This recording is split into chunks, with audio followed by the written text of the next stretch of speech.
पहाड़ों की खूबसूरत वादियां, जहां का खुशनुमा मौसम हवा में खुद ब खुद रोमांस पैदा कर देता है। इस माहौल में एक होटल के एक कमरे में एक व्यक्ति का खून हो गया, वो भी उस वक्त जब उस कमरे में एक औरत भी उसके साथ मौजूद थी। नमस्कार, सावधान इंडिया के इस एपिसोड में मैं सुशांत सिंह आपका स्वागत करता हूं। दो लोग एक होटल के कमरे में ठहरते हैं। वहां एक आदमी की गोली मारकर हत्या कर दी जाती है। कौन था ये आदमी और इस औरत के साथ उसका क्या रिश्ता था?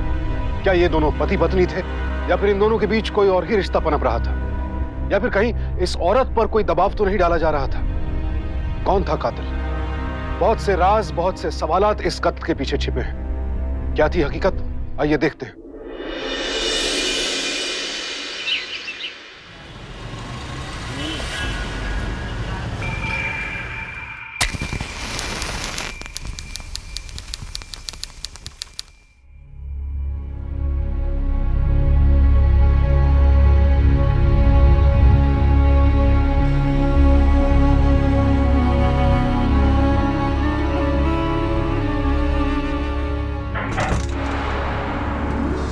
विशाल, बेटा कितना टाइम और लगेगा? जल्दी आओ, स्कूल के लिए देर नहीं हो रही है क्या? प्रणाम मैम साहब, ये आपका कपड़ा। पहले तुम्हें कभी देखा नहीं। कौन हो तुम? और सुनील कहाँ है? हम सुनील के भाई हैं मैडम। उसकी तबीयत बहुत खराब थी, इसके लिए हम आए हैं कपड़ा देने के लिए। लीजिए मैडम कपड़ा। तुम एक मिनट रुको, मैं भी आती। ठीक है मैडम।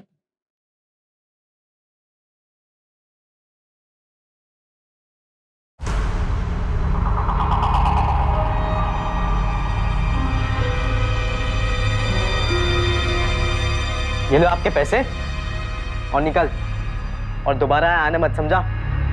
और आईना से सुनील को भेजना, समझा? ओके बबुआ जी, हम जा रहे हैं। जा।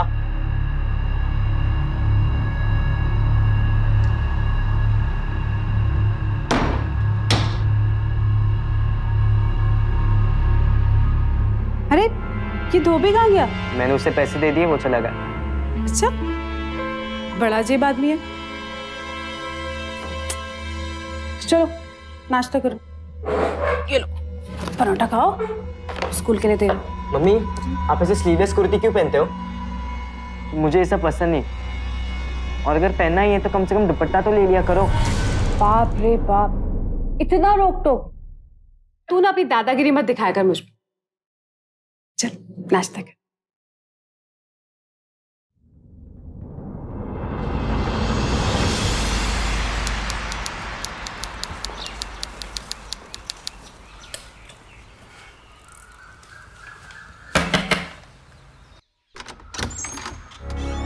अरे भाभी, आप? देवा जी, आप कब लौटे? कौन है बेटा? अरे माँ, देखिए कौन आया है। भाभी आई है। ये यहाँ क्यों आई है? बोल दे इसको, हमें इसके हाथ का बना खाना नहीं चाहिए। पता नहीं ये रोज रोज खाना लेके क्यों आ जाती है। रोज मना करते हैं लेकिन चली आती है। अजीब बेशरम हो रहा है। माँ जी, मैं खीर लाई हूँ आपके लिए। आपको और बाबूजी को बहुत पसंद है ना, इसलिए। हाय राम, बेशर्मी की हद है। आदमियों की तरह जीन्स पैंट पहन के शर्म नहीं आई तुझे? नंगे हाथ करे घूम रही है। बस बस माँ, बस। ये सब क्या बोले जा रही हो आप? अरे अच्छी तो लग रही है भाभी, क्या तकलीफ है इन कपड़ों में? और इतने प्यार से आपके लिए बाबूजी के लिए खीर लेकर आई है और आप मना कर रही हो। क्यों मना कर रही हो? लाइए भाभी, मुझे खीर दीजिए। दीजिए ना भाभी, मैं ये जरूर खाऊंगा, मेरी फेवरेट है। आई नो, बहुत टेस्टी बनाई होगी आपने। अरे बहू, बाबूजी आप? अरे मंदिर से आए हैं अभी। इस अपशगनी को छू के सारा प्रसाद अपवित्र हो जाता। जीती रहे बेटी, खुश रहे। माँ, इसको पकड़िए। अरे ये पकड़ो प्लीज। हाँ बाबूजी, आप और मां अंदर जाके आराम करिए, मैं भाभी से बाहर जाके बात करता हूँ। आइए भाभी, चलिए। ये लीजिए, थोड़ा सा प्रसाद खाइए। चलिए।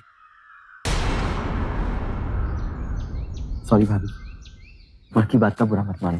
अरे देवर जी, आप सॉरी क्यों बोल रहे हैं? इसमें आपकी क्या गलती है? और रही बात माँ जी की, तो सास तो माँ समान होते हैं। अरे माँ की बात का क्या बुरा मानना? खैर छोड़िए उन सब बातों को। आप मुझे ये बताइए कि इतने टाइम बाद आप मुंबई से आए, हमारे घर नहीं आएंगे? क्यों नहीं भाभी, इतने दिनों बाद मिल रहा हूँ और ऐसा हो सकता है क्या कि मैं आपके घर ना आऊँ? तो फिर बताइए कब आऊँ? अब आप आज ही आ जाइए ना, विशाल आपको देख के बहुत खुश होगा। हाँ, बहुत बड़ा हो गया है वो। सच? एक बेटे को तो खा गई, अब दूसरे के पीछे पड़ी है। इसको भी खाकर ही चैन मिलेगा इसे।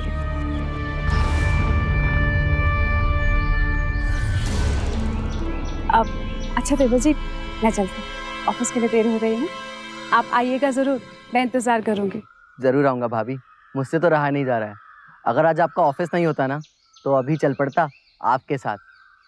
अच्छा, मैं चलती हूँ, बाय। बाय।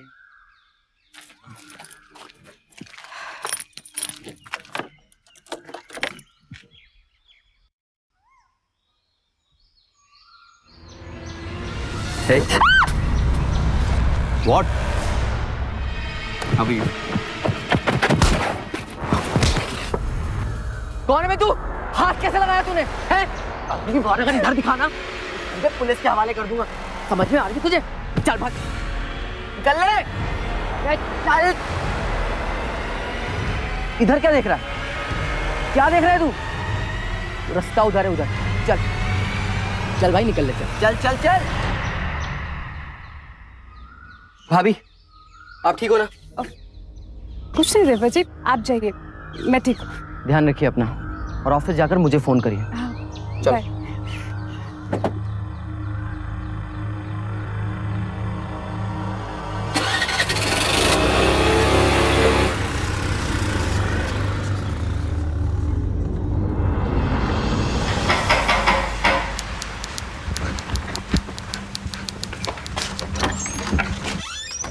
अरे चाचू,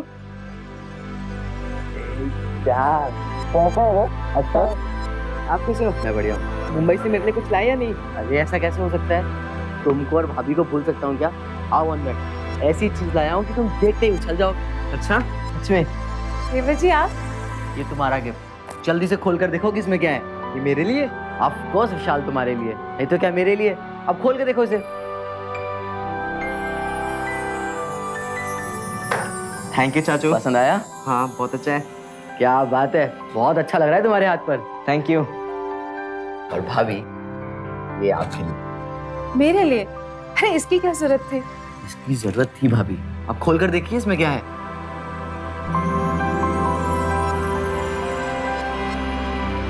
वाकई बहुत सुंदर है, थैंक यू। पर देवर जी, अगर माँ जी को पता चला ना तो आपको तो मार ही डालेगी। अब देवर जी ये मत रहा, मुंबई नहीं, यहाँ की विधवा ये सब नहीं पहनती। अरे विशाल, एक गिलास पानी पिलाओगे प्लीज? हाँ चाचू, आप बैठो ना। अरे बैठिए ना। हाँ, और सुनाइए देवर जी। भाभी, क्यों बार बार खुद को विधवा बोलकर मुझे चोट पहुंचाती हो? आपको पता है ना कि मैं ये सब नहीं मानता। देखिए भाभी, माँ और बाबूजी की सोच में नहीं बदल सकता, लेकिन आपकी जिंदगी में आपको कहीं ना कहीं हमेशा अकेले देखा है मैंने। और फिर विशाल भी बड़ा हो रहा है, अब थोड़े वक्त बाद वो अपनी लाइफ में बिजी हो जाएगा। उसके बाद आपका क्या होगा? क्या करेंगी आप? कभी सोचा है आपने? भाभी, मुझे लगता है कि आपको एक अच्छे लाइफ पार्टनर की सख्त जरूरत है।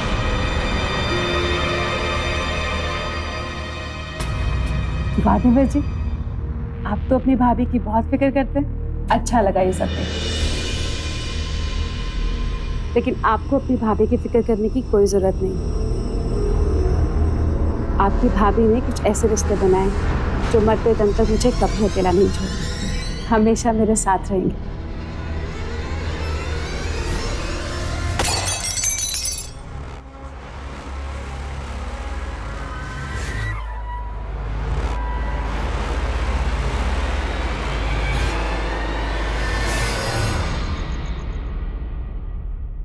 और विशाल, एक बात बताओ, तो स्कूल में लड़कियां वड़कियां हैं या नहीं? I mean, कोई खास दोस्त है कि नहीं? नहीं चाचू, कुछ नहीं, बस ऐसे ही है सब। अरे देवर जी, आप विशाल की बात छोड़िए, अपनी बात बताइए। शादी वादी का कुछ सोचा है कि नहीं? या कोई लड़की पहले से ही देख रखी है? अरे भाभी, ऐसा कुछ भी नहीं है। I mean, कोई लड़की आपकी जैसी मिली नहीं, और मुझे तो आपके जैसी सुंदर और सुशील कन्या से शादी करनी है। डिसाइडेड है भाभी। क्या देवर जी आपकी। पूरे मथुरा में सिर्फ एक ही मिताली है चाचू। पूरे मथुरा में क्या, पूरे वर्ल्ड में मम्मी जैसी सिर्फ एक ही पीस है, और मम्मी जैसी दूसरी पीस मिलना ना इम्पॉसिबल है। चलो खाना खाओ, फिनिश इट।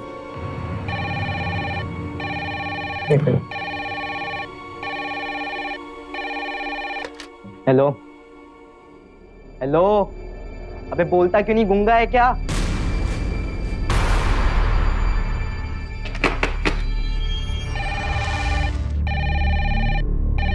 हेलो, अरे डरपोक, हिम्मत नहीं तो कॉल क्यों करता है? हाँ, अगली बार से कॉल नहीं करना, समझा?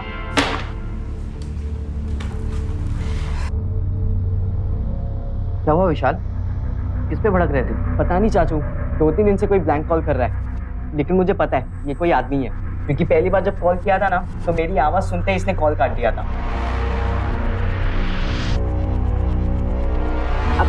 अरे खाना खाओ ना, होगा कोई। चल खाना खा।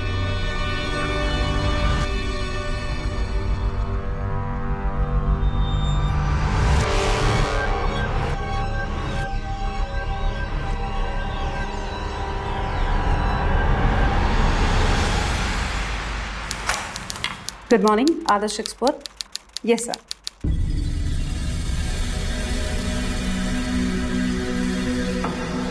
आई एम सॉरी सर, क्या मैं आपको 1 घंटे बाद फोन कर सकती हूँ? Thank you sir.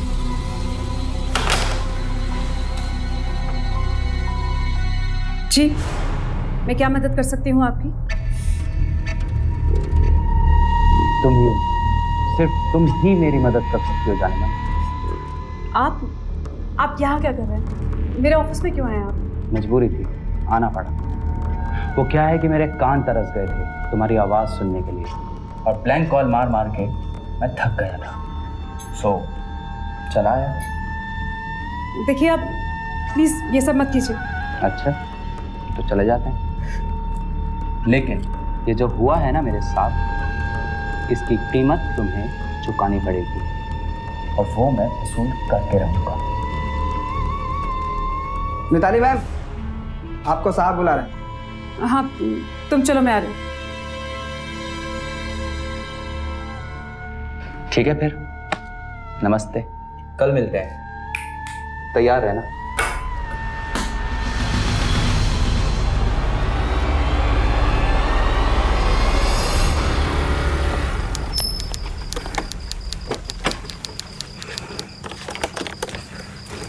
विशाल, ये क्या बदतमीजी है? क्या जरूरत थी तेरे को लस्सी वाले से झगड़ा करने की? मम्मा, वो आपसे ऐसे बात कैसे कर सकता है? मैंने उसे देखा, उसकी नजर कितनी बुरी थी, कुछ पता है क्या आपको? तेरा गुस्सा ना हमेशा नाक पे चढ़ा रहता है, कंट्रोल कर इसे जरा। खैर छोड़, मैं तुझे एक बात बताना भूल गई। मैं कल ऋषिकेश जा रही हूँ। ऋषिकेश क्यों? बेटा ऑफिस की एक इम्पोर्ट एक्सपोर्ट की बहुत बड़ी कॉन्फ्रेंस है, और बॉस चाहते हैं कि उनका स्टाफ उनके साथ रहे, इसलिए तू चिंता मत कर, मैं 2 दिन में आ जाऊंगी। संडे था। आप बस सबका ख्याल रखना, ठीक है? चला बंदर बुद्धू। माँ कुछ रखा है? लगता है मेरे लिए कोई गिफ्ट छोड़ के गया। क्या लिखा है? To Vishal belated happy birthday. खोल के देखते हैं। वाओ माँ, न्यू फोन। माँ आपको पता है ये फोन के लिए मैं कितने दिनों से तरस रहा था। लेकिन इसको भेजा किसने होगा? नाम तो लिखा नहीं है। अरे मैं कैसे बताऊं किसने भेजे? हाँ लेकिन जिसने भी भेजा है ना, उसे ये पता था कि पिछले महीने तेरा बर्थडे था, है ना? अब जब तक भेजने वाले का नाम पता नहीं पता चल जाता, तब तक तू मजे करना, क्या प्रॉब्लम है? हाँ। चल अंदर।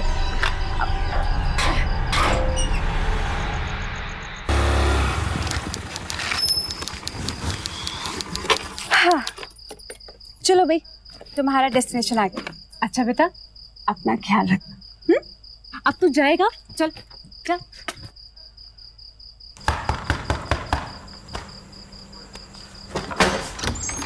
अरे विशाल, तो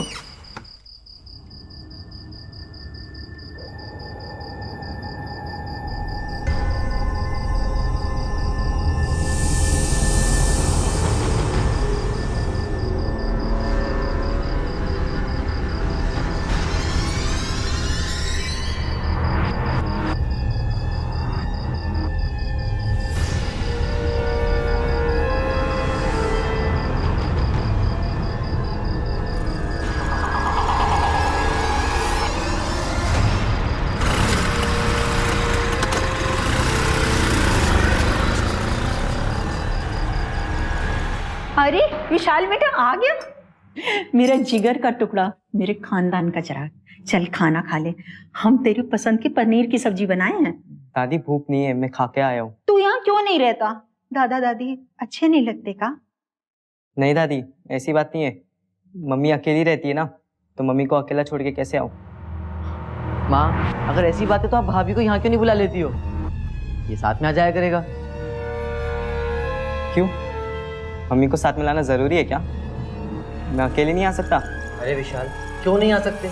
ये घर तुम्हारा ही तो है, जब आप चाहे तब आ सकते हो। मैं तो यूं ही कह रहा था। एकदम सही बोले हो तुम। अकेले आना, अपनी मम्मी के साथ आने की क्या जरूरत है? अरे भगवान जाने काम से गई है या मजा करने गई है। प्लीज माँ, बस करिए।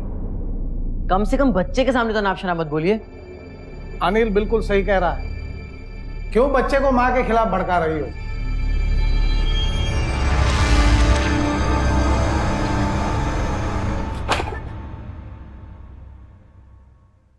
चाम, क्या हुआ? लैपटॉप पे गेम खेलोगे? Very good boy.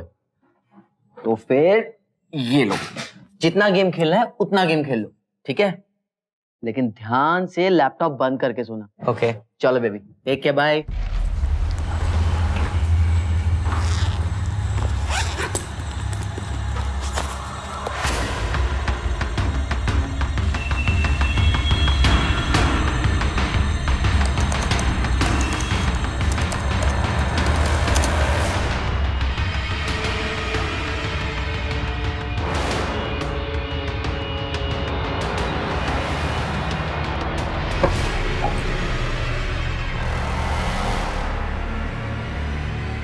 बहुत गलत कर रही हो मम्मी, मार डालूंगा। हेलो। हेलो गगन, मुझे पिस्तौल चाहिए। अरे विशाल, पागल हो गया है क्या तू? खिलौना थोड़ी है जो कहीं पर भी मिल जाएगा। यार मुझे वो सब नहीं पता, तू कैसे भी करके मुझे इंतजाम करके दे। एक बार फिर से सोच ले विशाल। सोच लिया, अब क्या लिख कर दूं तुझे? ठीक है।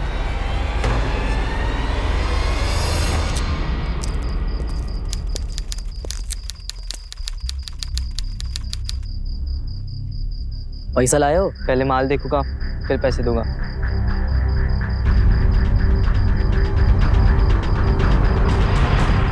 ये खेलने की चीज नहीं है बाबू। अगर ये चल गया ना तो आदमी का जान जा सकता है। थोड़ा संभल कर चलाना।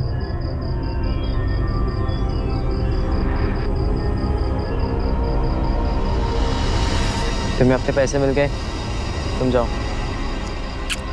चलता हूँ। चलो चलो, वसूली लिए गाड़ी जा रही भाई।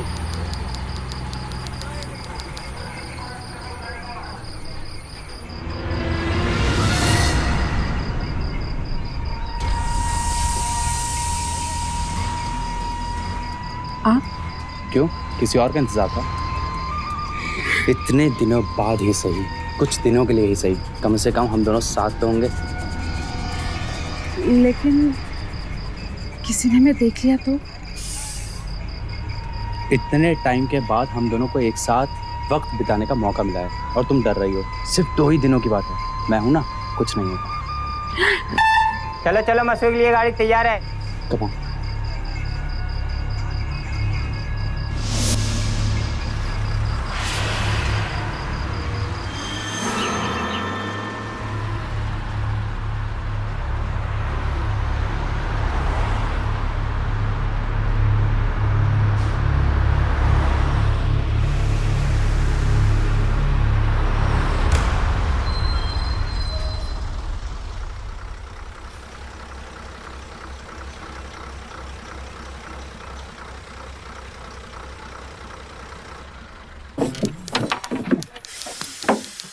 आराम से उतरना मिट्टू।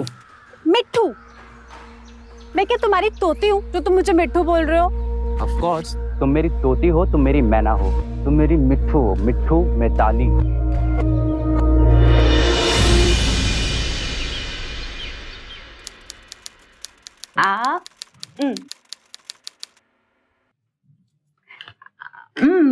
मैं पेट हो गया।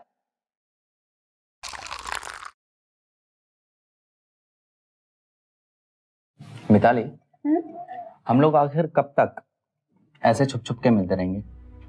सुधीर, बस थोड़े दिन और। एक्चुअली विशाल को समझाने में थोड़ा वक्त जाएगा। क्या है ना, वो अपने पापा को बहुत प्यार करता है। उनकी जगह किसी और को अभी नहीं देख पाएगा। बेकार में हमारे रिश्ते को गलत समझेगा ना। अब सुधीर, तुम मुझे बस थोड़ा सा वक्त और दो, मैं उसे जल्दी समझा दूंगी। मिताली, मैं भी उसे अपना बेटा मानने लगा। खैर, छोड़ो ये सारी बातें। एक बात बताओ, मैंने उसके लिए गिफ्ट भेजा था, कैसा लगा? बहुत अच्छा लगा। पता है, वो खुशी के मारे उछल ही पड़ा। बहुत टाइम से वो तरस रहा था एक अच्छे फोन के लिए। तो एक बात बताओ, तुम्हें इतना महंगा फोन लेने की क्या जरूरत थी?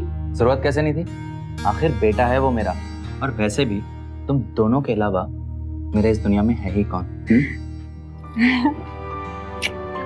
मिताली, तुम्हें याद है आज क्या है? आज के दिन ठीक 6 महीने पहले हम दोनों की शादी हुई थी, याद है? हाँ।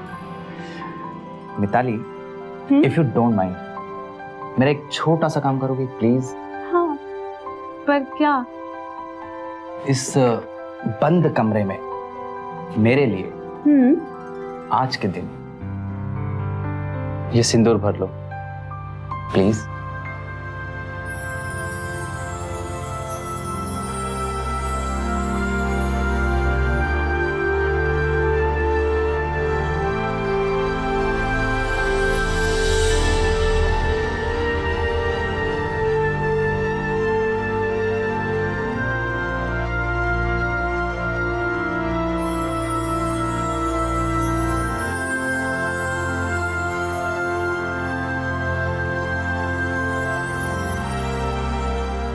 You're looking so beautiful. I love you. I love you.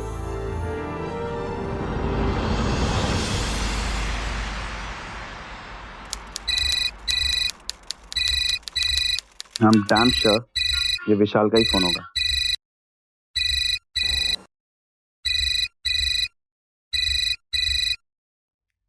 Hello विशाल बेटा, कैसा है? और तूने आज पूरा दिन मुझे फोन नहीं किया।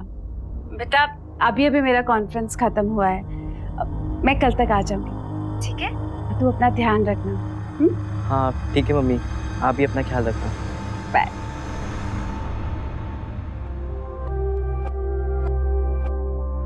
अच्छा, मैं जरा शार लेके आती हूँ, ठीक है? तुम तब तक सो जाओ, मैं यूं गई और यूं आई।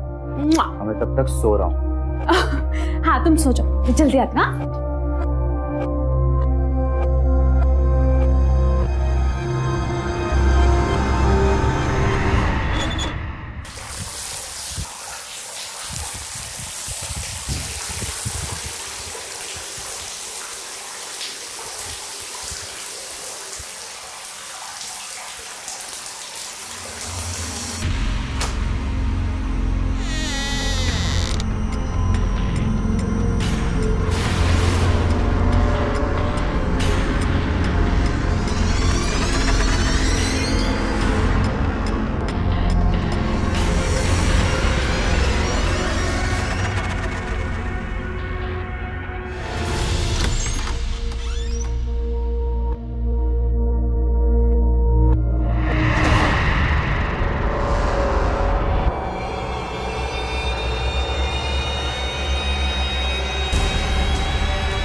हाँ तो मिताली जी, ठीक से याद करके बताइए, आपने कहीं कुछ देखा या कुछ सुना?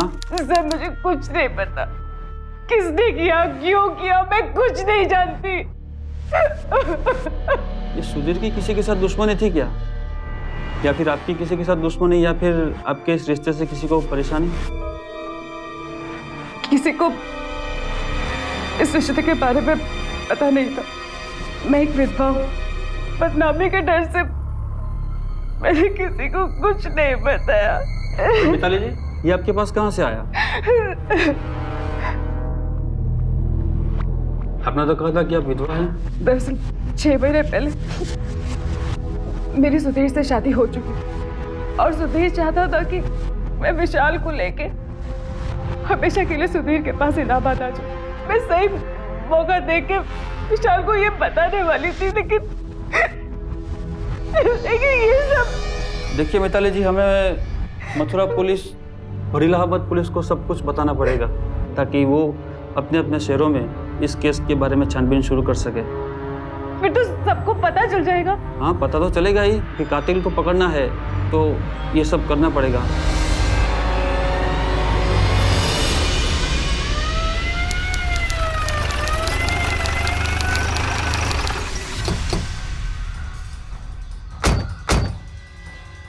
अरे शर्मा जी के घर पुलिस क्यों आई है?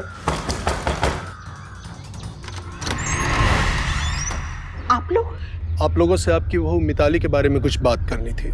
आइए इंस्पेक्टर साहब।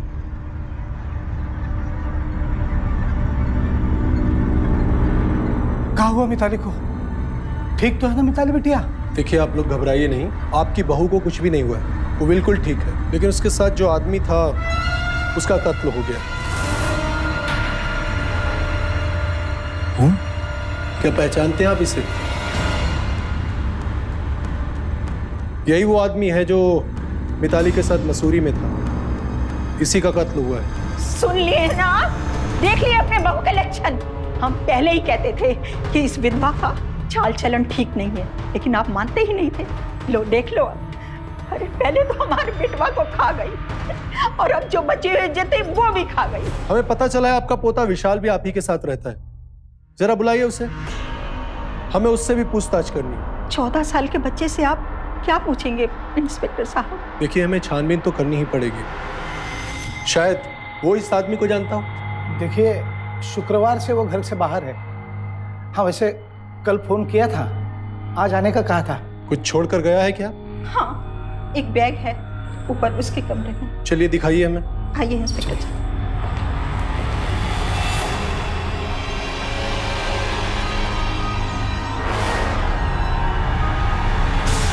चेक करो।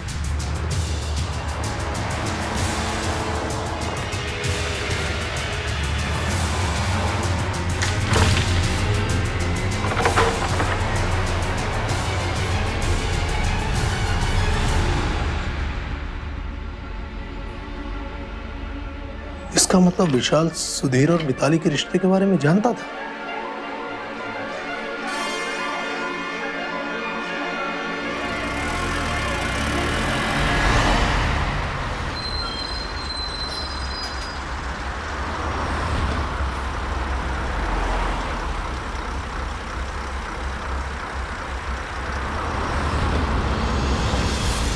पुलिस को अब तक कोई सुराग नहीं मिल पाया था।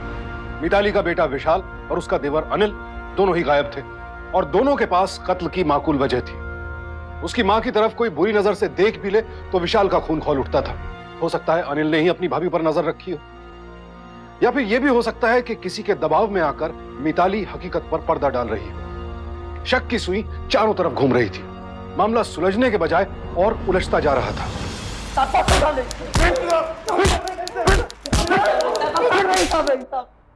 तुम तीनों में से ही किसी ने साइलेंसर लगी पिस्तौल बेची है जिससे खून हुआ है। डेड बॉडी में जो गोली मिली है वो किसी खास तरीके की पिस्तौल से ही चलाई जा सकती है।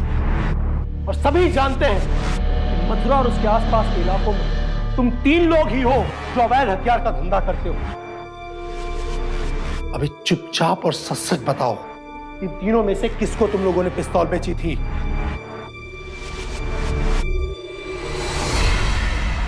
बोलो। कुछ दिन पहले ये लड़का विशाल हमसे पिस्तौल और साइलेंसर लेकर गया था साहब। कब बेचा था? साहब, जिस दिन खून हुआ था उससे ठीक एक दिन पहले रात को साहब। ये झूठ बोल रहा है इंस्पेक्टर साहब। मेरा बेटा ऐसा नहीं कर सकता। वो पिस्तौल कभी नहीं खरीदेगा। मिसेस शर्मा, मेरा नाम इंस्पेक्टर राजेश है। आपने पुलिस स्टेशन आकर रिपोर्ट करके बहुत अच्छा किया। बैठिए, हमें आपका भी स्टेटमेंट लेना है। देखिए, आप पहले मुझे ये बताइए कि मेरा बेटा विशाल का है। आप परेशान मत होइए, शक की बिना पर किसी को पकड़ा नहीं जाएगा। बैठिए, लीजिए, थोड़ा पानी पी लीजिए।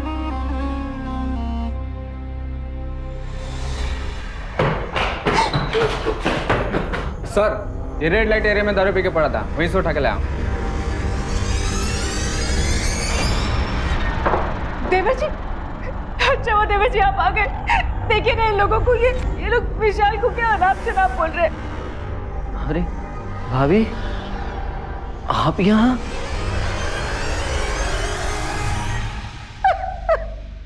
सरीन, ले जाकर तीनों को बंद कर दो।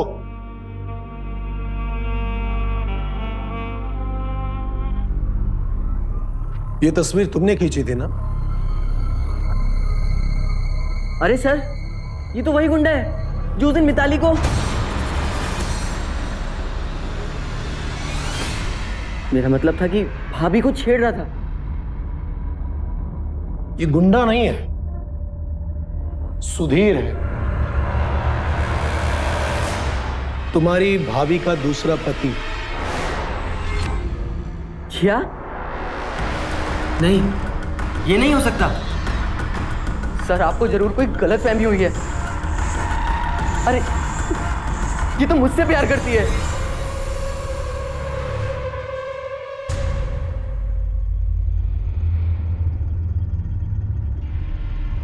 देवर जी, ये क्या कह रहे हैं आप देवर जी? मैंने कब कहा आपसे ऐसा कुछ? हाँ, मैं सिर्फ सुधीर को प्यार करती थी और अब वो भी मुझे इस दुनिया में अकेला छोड़ के चला गया। विशाल कहाँ है? हमें पता चला है उसके पास पिस्तौल है। हमें लगता है शायद उसने ही। आप कैसी बात कर रहे हैं इंस्पेक्टर साहब? मैं मानता हूं कि विशाल भाभी को लेकर थोड़ा प्रोटेक्टिव है, लेकिन इस बात का मतलब ये बिल्कुल नहीं कि वो किसी का खून कर देगा। गायब होने के बाद विशाल से कोई बात हुई है तुम्हारी? कुछ बता सकते हो? अभी कहाँ हो सकता है वो? बता सकता हूँ। एक्चुअली परसों रात जब मैं अपने दोस्त के साथ बाहर घूम रहा था। विशाल यहाँ क्या कर रहा है? विशाल, तुम इस वक्त यहाँ पे क्या कर रहे हो? चाचू, आप यहाँ इस समय? खैर छोड़ो, गाड़ी में बैठो, चलो घर चल के बात करते हैं। इंस्पेक्टर साहब, विशाल बहुत परेशान लग रहा था। मैंने उससे पूछा कि बात क्या है, तो कहने लगा चाचू को इम्पोर्टेंट मैटर है जिस पर मुझे डिसीजन लेना है, और मेरे लाख पूछने के बाद उसने मुझे कुछ नहीं बताया और उसको उसके दोस्त के घर छोड़ दिया। And I am sure sir, वो दोनों दोस्त पूरे वीकेंड घर पर ही रहे होंगे।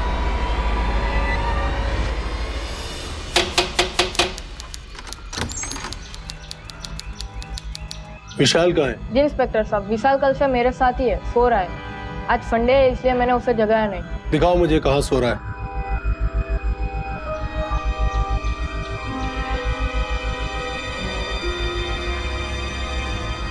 विशाल, उठो।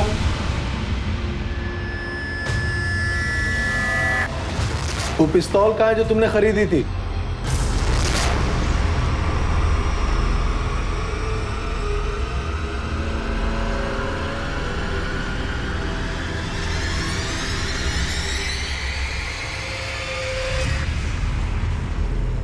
इसमें से तो एक भी गोली नहीं चली। सच सच बोल, अगर झूठ बोला ना तो इतना मारूंगा कि तू सह नहीं पाएगा। पहले तो मुझे विशाल और अनिल पर शक, और मैं छानबीन भी उन्हीं के खिलाफ कर रहा था।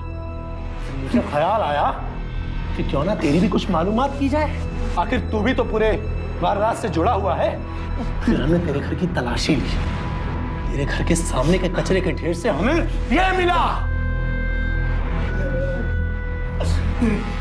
ये देख फोटो, मिताली सुधीर का।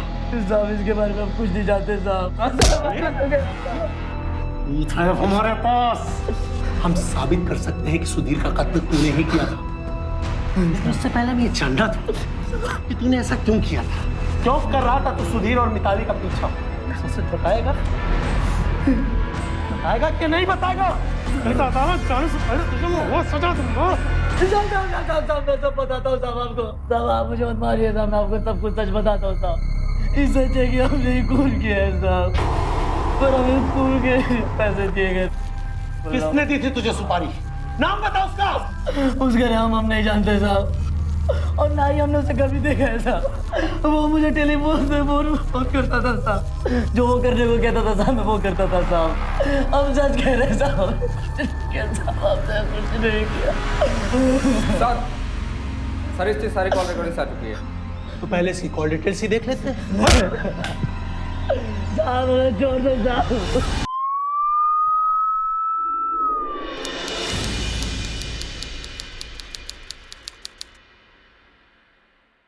कैसे हैं शर्मा जी? लगता है मंदिर से आए हैं अभी। वही जो मोड़ के पास वाला शिव जी का मंदिर है, वहीं जाते हैं ना आप? जी हाँ। वहीं पर उस मंदिर के पास ही एक पब्लिक टेलीफोन बूथ भी है ना? पता नहीं, कभी ध्यान नहीं दिया।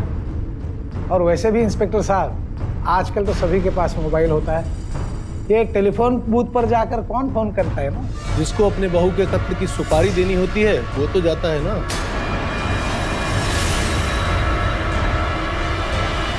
ये आप क्या बकवास कर रहे हैं इंस्पेक्टर साहब? सबूत है हमारे पास। मुन्ना के कॉल रिकॉर्ड्स में शर्मा जी का नंबर मिला है। हेलो। हाँ बाबा प्रणाम, मुन्ना बोल रहे हैं। अरे मुन्ना, कितनी बार हम तुमको कहे हैं कि हमारे मोबाइल पे फोन मत किया करो। अरे एक जरूरी बात थी तुमसे। अरे वो तुम्हारे पोता का फोन आया था हमारे पास और कह रहा था पिस्तौल चाहिए। लगता है उसको पता चल गया है कि उसकी माँ का चक्कर चल रहा है किसी के साथ। अच्छा है, दे दो।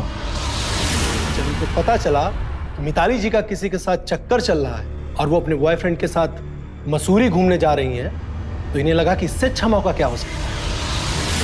इन्होंने मुन्ना से कहा कि मसूरी में ही मिताली जी का काम तमाम कर दे।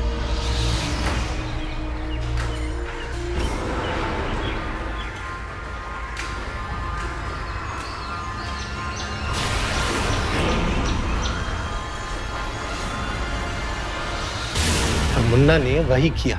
मुन्ना को लगा कि मिताली जी चादर ओढ़कर सो रही है और सुधीर बाथरूम में नहा रहा है, और इसी गलतफहमी में मिताली समझकर उसने सुधीर का खून कर दिया। वो यही सोचता रहा कि उसने सही आदमी को मारा है ना शर्मा जी? बाबूजी, जो भी कुछ इंस्पेक्टर साहब कह रहे हैं, क्या वो सब कुछ सच है? बाबूजी, मैं आपसे कुछ पूछ रहा हूँ। क्या इंस्पेक्टर साहब ने जो कुछ कहा वो सच है? कुछ पूछ रहा हूं मैं आपसे। बेटा अरे रहने दो माँ, मुझे पूछ लेने दो आज इनसे। आप ही ने दी थी ना भाभी को मारने की सुपारी, अब बोलते क्यों नहीं है? हमने दी थी सुपारी।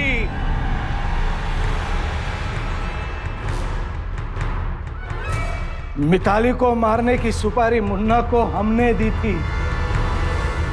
काहे जानते हो? हमारा बेटा हमरे बुढ़ापे की लाठी इस औरत के पीछे घर छोड़कर चला गया था। उसका कमाया हुआ पैसा, घर-बार, जायदाद जो हमारी थी, उस पर इस औरत का हक बन गया।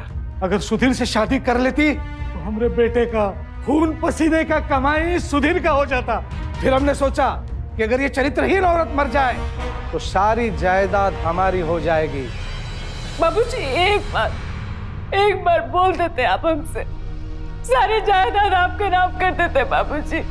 अरे वैसे भी हम विशाल को लेके हमेशा के लिए इलाहाबाद जाने की सोच रहे थे। मुझे और मेरे बेटे विशाल को आप लोगों से कुछ नहीं चाहिए था, कुछ नहीं, और ना ही सुधीर को कुछ चाहिए था। वो तो मेरे साथ बस थोड़ा सा वक्त बिताने के लिए यहाँ आया था, लेकिन आपने उसकी जान ले ली बाबूजी। हमेशा के लिए छोड़ के चला गया वो हमें, सिर्फ आपकी वजह से बाबूजी। ले चलो शर्मा जी को।